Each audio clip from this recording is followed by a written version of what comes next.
You know those little pop-ups on company websites to say, Hi, can I help you? and then a friendly little avatar waves. They look so inviting, right? So helpful. Do not be fooled. These aren't customer service. They are digital black holes designed to consume your sanity. I recently had an issue with an online order, right? A classic received the wrong size scenario. It's pretty simple if you ask me. So I click on the chat button. Hi, I received the wrong order. The bot replies, I understand that you're looking for order information.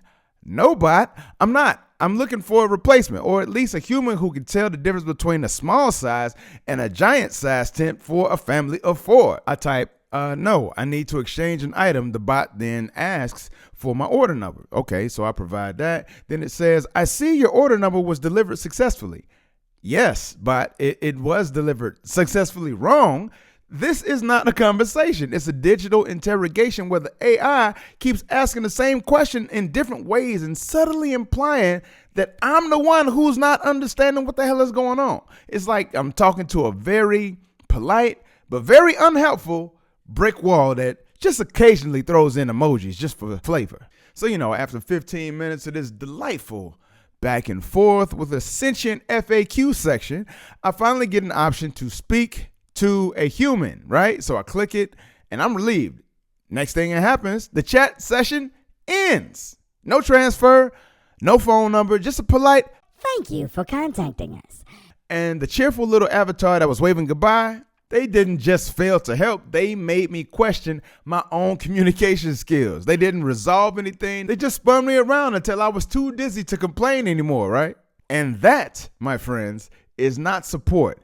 It's gaslighting as a service. Ladies and gentlemen, welcome to the complaint loop, the tactic that companies and corporations love to use and employ to make sure that you can't get to them. This is Society Breakdown.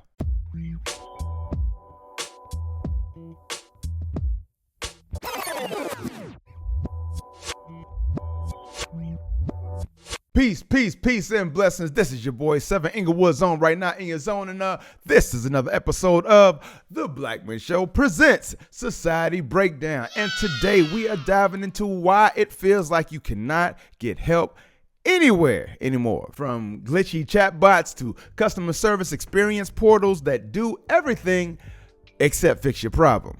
Here to be useless. That's one of my favorite songs. I can't lie.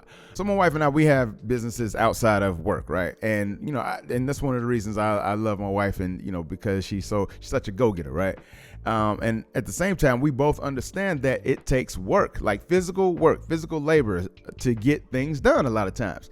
And what she and I both have understood that we really can't stand is people who just stand around wanting to see things but do absolutely nothing. They're here to be useless. So anytime we we'll walk around and we'll see people just standing around doing nothing while work is being done and they not doing it, we'll just hum to ourselves or hum to one another, do do do do do, because that to us says you're here to be useless. So that's essentially what these chatbots and things are doing. I apologize, didn't mean to digress, but this is design, intelligent or not, but it's definitely frustration as a strategy, right? And if you've ever had to press 0 like your life depended on it, you already know what I'm talking about. And so with that, today we'll be tackling, why does getting support feel harder now than ever? How do companies benefit from ignoring you? And what can we actually do to get heard and get some help? Let's go. So first and foremost, let us kill the myth until it's dead.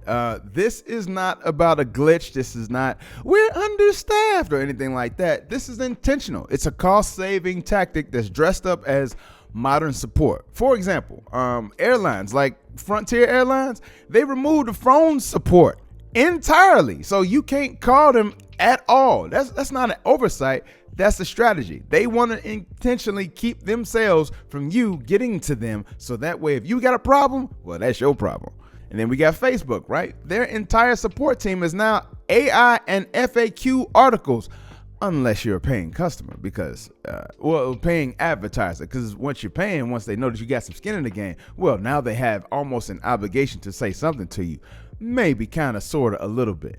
As somebody who's participated in their advertising program, I will let you know that they are not as participative as you would want them to be. You know what I'm saying? And then Walmart, right? They moved their virtual agents from online orders.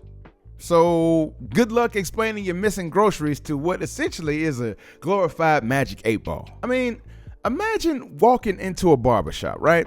You pay $50 up front. You sit in the chair ready for that fresh fade. But the barber, he's too busy watching TikTok, gossiping with his buddies, showing you pictures of his vacation. Maybe even he turns on the Clippers for a time or two, just to give you a taste. He just spins you around, points to a separate door and says, if you have any questions, please check our waiting room for the complaint line. So you walk through only to find yourself back in the lobby, $50 poorer, still needing a haircut and staring at a sign that says, for complaints, please take a number. From the barber who just ignored you. I mean, the truth is, most systems are designed to filter out all but the most persistent users. So basically, if you ain't a Karen, they ain't Karen. You got to make them feel the pressure, baby. So get your Aunt Peggy to pop out and show these moms what's up, right?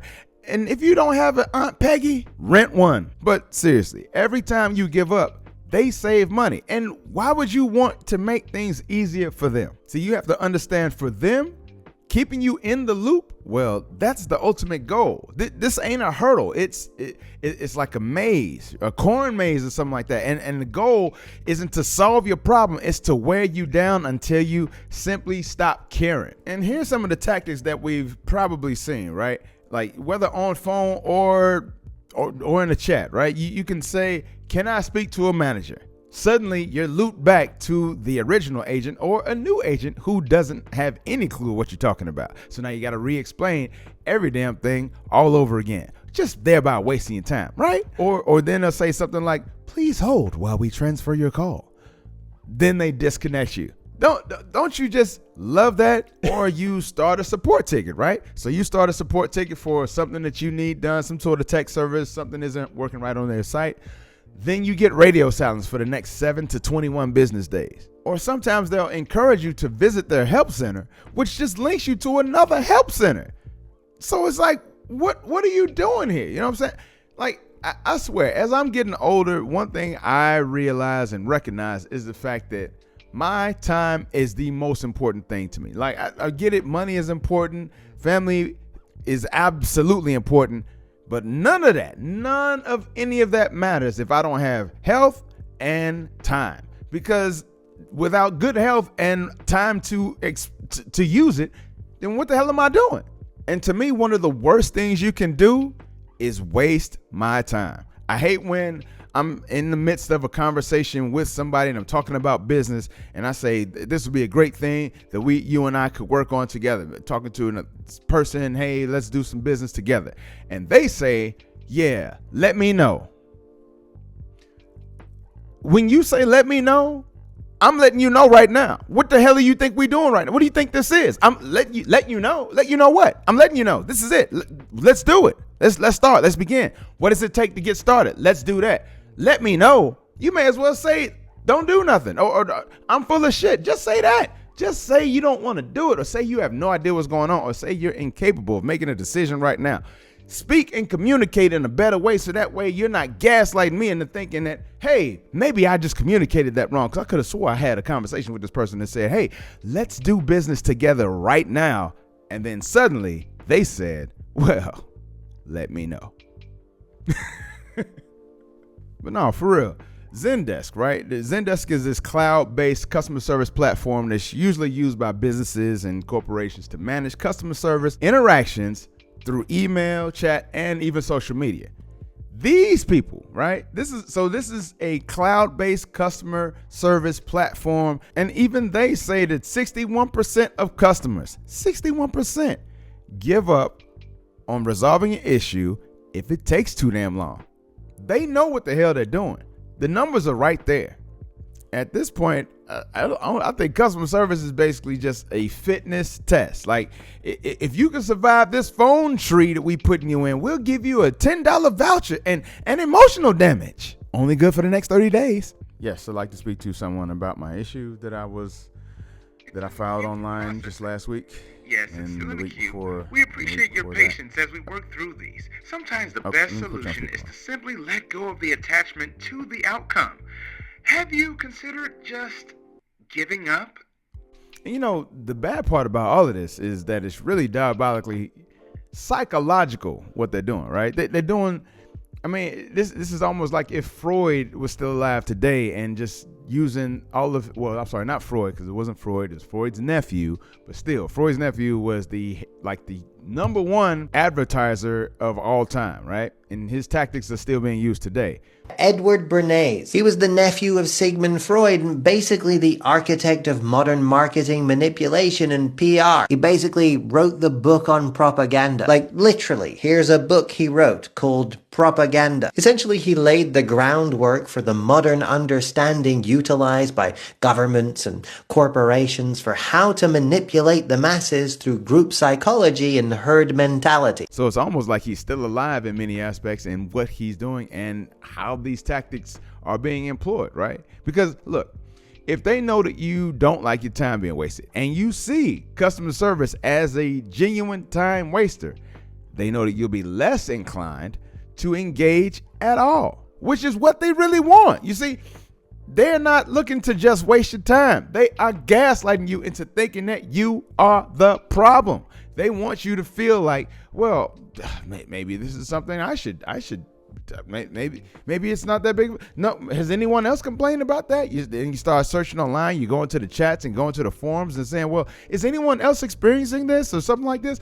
That's when you start to realize, wait, they are experiencing this. The company just doesn't give a shit. And that's when the real truth comes out. And so you see them using these little language tricks, right? They'll say things like, we're experiencing higher than normal call volume. And what that really means is we laid off our entire customer service team, and Julio, well, he's the only one who answers the phone, and he only does that between 6 and 8 a.m. Pacific Standard Time on Tuesdays. So good luck. And then, your case is under review. Well, basically, that just means that we hope that you forget what you even called about. So we'll probably say this a time or two to get you into the rhythm of what we're saying while we offer no actual value. Or you'll even get those emails that say something like, please do not respond to this message. And what that means is if you call us, you probably will be better off summoning Beetlejuice with all that yelling that you're about to do for a human, because we don't want to hear it. So stop it. And I've already experienced this. Y'all remember my Casa rental story? I was locked outside, phone calls drop, emails bounce, no human in sight. And I'm freezing my ass off next to the damn 7-Eleven. And then they close the ticket with issue resolved. When computers are checking computers, it sometimes can be akin to those police stories where they violated a man's rights in whatever way that this scenario works for you, right? So violated the man's rights, but then they've also investigated themselves to find no wrongdoing. Yeah, it's kind of like that. And again, this is by design. So with that, this is how they're looking to play it, right? They got these looped queues. Now you're feeling like you're all alone, unless you check out those forums. And maybe you'll have a ticket rejection or something like that, where you're putting in some sort of customer service ticket.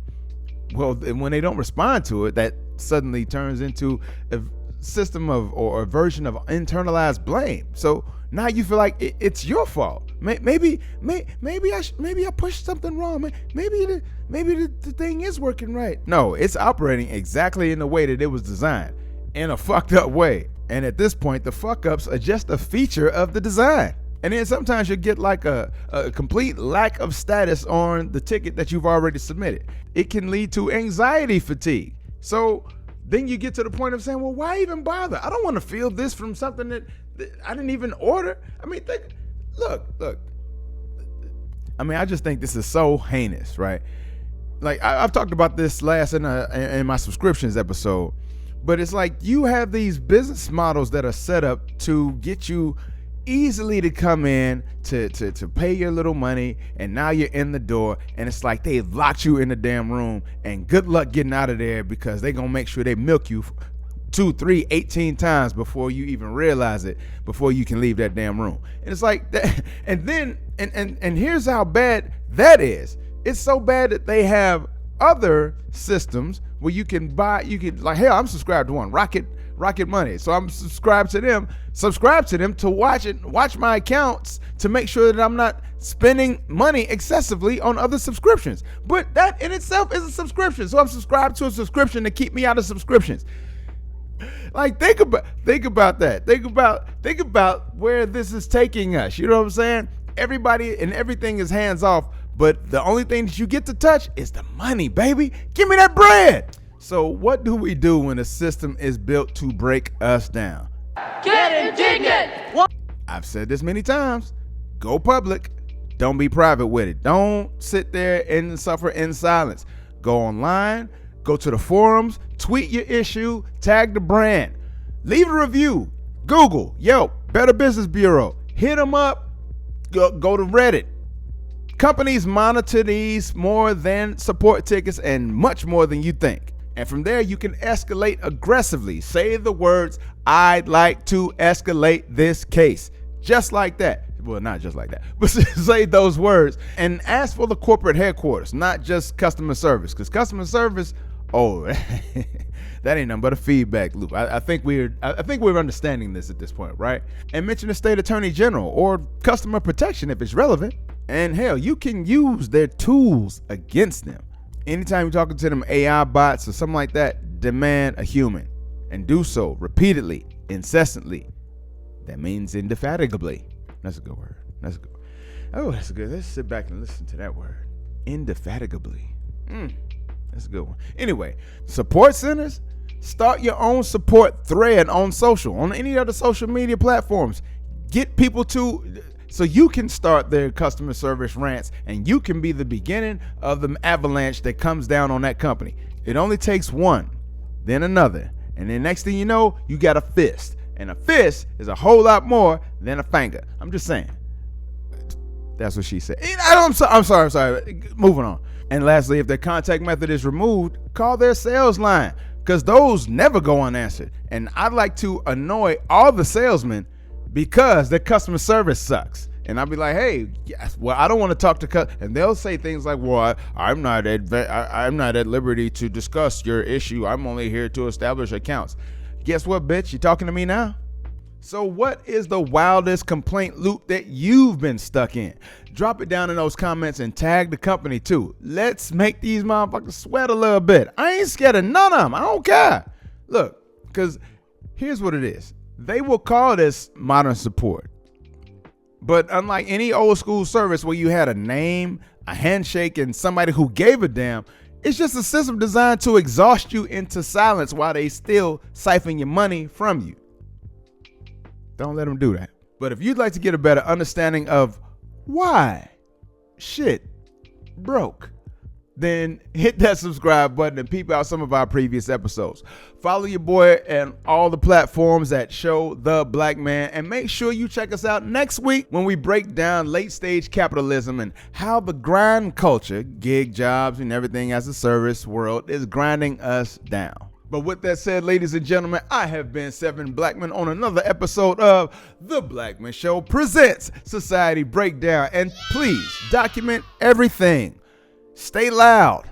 And remember, if you ain't frustrated, you probably not paying attention.